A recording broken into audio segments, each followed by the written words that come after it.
as well as put points on the board when they're done with those drives. And then just, get after everybody the same way they did last time. They should win this game fairly easily. All right, now that officially puts out the Purple Vein segment of the show, and we're at the 2-hour mark, which means we are officially into Balls Overflow. Balls Juice, Quickies, Balls Deep Thought of the Day is all going to be in Balls Overflow, which I will try to get done in as quick as possible. But we still got Spew to finish. That's right, we've still got Spew to finish. All right, so last week's games, real quick, league-wide, we had the Falcons losing at New Orleans on Thursday night, 31-21. That was their first loss of the season. Bengals won on the road against Buffalo, 34-21. Bills quarterback Tyrod Taylor was out of that game. E.J. Manuel started in his place. Actually played fairly well. And as far as the Bengals go, your story there is my right now after week 6 MVP of the NFL is none other than Andy Dalton. All right, then we had the Chicago Bears lose by 3 to the Detroit Lions in Detroit, 37-34. And that was Detroit's first win of the season, so they blew their chance to make history and have the second ever 0-16 season, tying themselves. Then we had Denver squeak out yet another close win in the fashion that they're doing all year, 26-23 over the Cleveland Browns in Cleveland. Then we had the Miami Dolphins with their first game under new interim coach Dan Campbell destroy the Tennessee Titans in Tennessee by a score of 38-10. So keep an eye on the Dolphins. If they get turned around, they got a lot of talent there. They could still make a wild card push, although the AFC is going to be tough to make any kind of push now this year for any teams that aren't currently in contention. Then we had the Chiefs, as I mentioned, lose in Minnesota to the Vikings by a final score of 16-10. Felt like it was about a 31-10 game, but again, the Vikings just aren't getting the points to back it up. Then we had the Redskins lose on the road to the Jets by a score of 34-20. Jets, one of your, probably by far, in my opinion, your biggest surprise team this year. However, not too big of a surprise, because I did say right away in the preseason that best thing that could have happened to the Jets was having Geno Smith's teammate break his frickin' jaw and take him out of the first 6 weeks plus weeks of the regular season, have Fitzpatrick, the veteran, be the starter there. And that has proven every bit true. And look for Fitzpatrick now to... Are they going to have a quarterback controversy when Geno Smith is healthy? Keep an eye on that. Anyway, Cardinals lose on the road to the Pittsburgh Steelers by a score of 25-13. So Cardinals exposed a little bit. Steelers were on their third string quarterback in that game as Michael Vick went out with a hamstring injury. He will be out this next week. Ben Roethlisberger trying and questionable to come back. So keep an eye on that if you're interested in the Steelers next week game. Texans beat the Jaguars, got their first win 31-20. Panthers beat the Seahawks in Seattle 27-23. It is officially panic time in Seattle, and it's 1 or 2 weeks away from official Scotty Ball, suck it up and respect the Carolina Panthers time, but I'm still holding out yet. Then we had the Chargers lose in Green Bay to the Packers 27-20. Phillip Rivers threw for 500 yards, and that was a game that the Chargers had a chance to win. Ravens on the road losing to the Niners 25-20. Are you kidding me? Seriously, that's just inexplicable. It's inconceivable. I don't think that word means what you think it means. But anyway, then in the Thursday night game, we had the huge grudge match. Patriots at Colts. Colts made it a contest, losing 34-27. Ridiculous fake punt. Deflategate fallout, blah, blah, blah. And then in the Monday night game, we had the Philadelphia Chip Kelly Eagles beat the New York Giants by a score of 27-20. So we've got the Giants 3-3 and the Eagles 3-3 tied for first. Well, Eagles half a game, have the tiebreaker on them in the East. And then the Cowboys 2-3, Redskins 2-4. Out west, we got the Cardinals 4-2, Rams 2-3, Seahawks 2-4, 49ers 2-4. So everybody's stinking in those two divisions except for the Cardinals. Vikings at 3-2 have a better record than everyone in the NFC East and everyone except for the Cardinals in the NFC West. However, they're a half a game. They've already had their bye week, and they have, Cardinals haven't.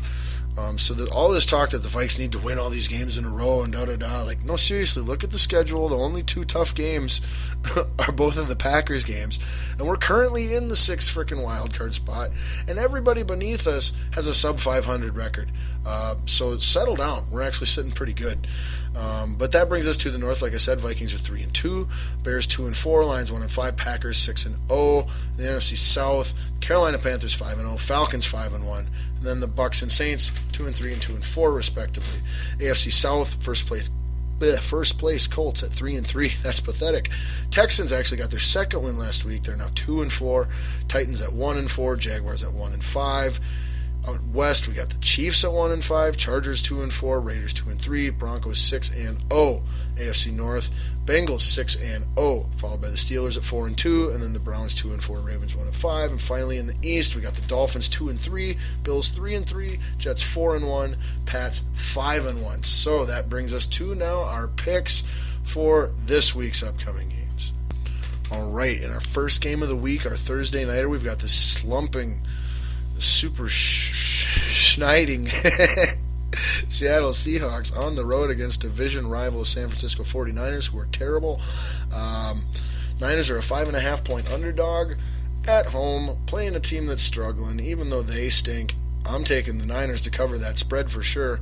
I'll take the Seahawks to win reluctantly. Don't be surprised if the Niners flat out win that game too. I'm definitely taking them to keep it close. A la typical division game fashion. Then we go to the Bills versus the Jaguars. Main thing to keep an eye on there is who's starting at quarterback for the Bills. If T-Mobile Tyrod Taylor is healthy and able to start and be effective at quarterback, definitely Bills should cover the spread and win. However, and they're hosting the Jaguars, by the way, it says, I believe. Unless that's just a typo. No, they're at the Jaguars. Oh, that's right. That game's in London. That's why. Yeah, that's why. Yeah, another London game. So that'll probably be really early on Sunday. Negating home field advantage, neutral site. Jaguars have a lot of fans actually over there. They're going to move over there someday. But if E.J. Manuel, who actually had a decent game last week, and I've always been a big fan of, if he starts, while I don't think it'll be his fault, I definitely like the Jaguars' chances to both cover the spread and win the game. However, if T-Mobile Tyrod Taylor starts for the Bills, I'm taking the Bills to both cover the spread and win the game. So that one, you'll just have to check the injury report that day. Okay, then moving on, we got the Falcons, 4.5 point favorite on the road at Tennessee Titans. Falcons win and cover the spread. All right, the Cleveland Browns are on the road in St. Louis and a 5.5 point underdog to the Rams. McCown, I can't believe I'm saying this, but has been lighting it up at quarterback for them the last couple weeks. They've been looking pretty good. Rams are up and down. I don't know, just something about this game says that the Browns are going to win it, or at least cover the spread. So that's what I'm picking. Both Browns win and Rams win, Browns cover spread. That's what I'll pick. But don't be surprised. That's another one like the Niners. Don't be surprised if the Browns end up actually winning it outright as well. Then we've got my Minnesota Vikings on the road, where they struggled mightily the last several years. Any road game they've struggled in. They will be taking on the Detroit Lions. Detroit Lions are a 2.5 point underdog. Vikings will crush them by more than 2.5 points. We got the Saints on the road against the Colts. Colts a 4.5 point underdog. That's kind of a coin flip, honestly. I'm going to go with Colts both to cover and win the spread. But if you're picking stuff for whatever you pick stuff for, just go with what you think. Don't take my word on anything on that game. No confidence in that game whatsoever. Steelers on the road at Kansas City Chiefs. Kansas City just continuing to downward spiral, despite the fact that they've got a lot of good players and a coaching staff that has built winning programs. But the Steelers just, I don't know. It's in Kansas City. Tell you what, okay. Kansas City wins this home game if Big Ben and Michael Vick both don't play. If Big Ben, and I'm pretty sure Michael Vick's been ruled out, so if Big Ben plays, Steelers win on the road. If he does not, then the Kansas City Chiefs will get their second win and cover the 1.5 point spread as an underdog. Next, we got the Texans on the road at Miami. Miami's a 4.5 point favorite. Pick Miami to win the home game. I think the game's going to be closer though, and Texans could win. It's a coin flip, so I'll pick them against this to cover the spread. Jets on the road against the Patriots. Patriots 9.5 point favorites. I don't think they're going to beat the Jets by that much. The Patriots will win. Jets will make it close. That's my prediction there. We got the Bucks on the road against Washington. Washington's a 3.5 point favorite. This is another coin flip. I'll go with Redskins both to win, and obviously cover the spread as well. Then Raiders a 4.5 point underdog in San Diego to the Chargers. I'll take the Chargers both to cover that 4.5 points and win the game. Although you never know with those. That's another coin flip. It's going to be a tough pick'em game this week. Set of games this week. We got the Cowboys at the New York Giants. Giants 4.5 point favorites. I think they avenge their loss to the Eagles. Beat up a Cowboys team that's still planning on starting Matt Castle at quarterback or possibly Brandon Weeden. Sunday night game, we got the Eagles at the Panthers. That should be a great game. Panthers 2.5 point favorites. I think their defense is going to embarrass the Eagles. I think look for this to be one of those Philadelphia Eagles games where Sam Bradford has at least 2, 3, or 4 interceptions, and Carolina wins at home. And then in the Monday night game, we've got a terrible game with the Ravens on the road in Arizona. Arizona 7.5 point favorite. I'll take Arizona both, cover the spread, and win the game. All right, there is the end of the spew. We will squeeze in some quickies. Our balls deep thought of the day. Man, shows lots of balls overflow running overtime tonight. But hey, can't help it. So let's get to the quickies that we got to get out of the way, and then as promised, I'm going to get my top 10 greatest wrestlers of all time list in before balls deep thought of the day. Okay, so let's see, where are we at? Quickies. Louisville college basketball, balls juice technically. The grad assistant coach or something like that, some minion there on the coaching staff or whatever. It's pretty official that he had $10,000 that he spent on strippers, escorts, to entertain recruits there on visit.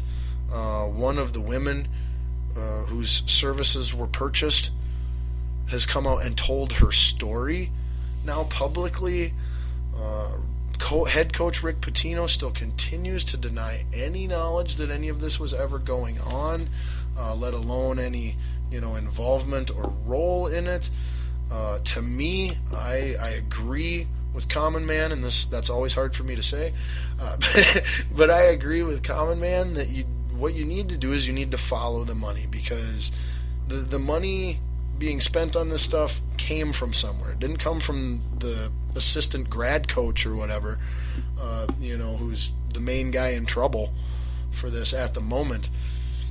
That $10,000 either came from head coach Rick Pitino, or it came from the athletic director, or it came from the school president, or it came from boosters is the most likely. Alumni boosters, by far the most likely explanation. But so that's what you need to do if you want to discover the truth here and who's to punish and what happened and where we go from here. You follow the money, okay? You find where the money came from, and then you'll get all your answers, and you'll be able to assess your punishments appropriately. Until that time, I do not believe that Pitino should have to face any kind of punishment or resign or quit or take a hiatus or leave an absence, anything like that whatsoever. It's his job, it's his livelihood. I am for workers' rights always. But so continue to stay in tune to that story, as plenty more details will be finalized in that. More news will come out about what actually happened yet, if you want to even know more, as well as, like I said, what's all going to hit the fan as a result. Okay, next quickie, WNBA, your Minnesota Lynx won their third WNBA championship last week on Wednesday night, destroying the Indiana Fever. At one point in the game, while I was recording the show, I looked over, and I mean, it was barely like halftime, and we were up by like 25, 30 points. And that's exactly what I said.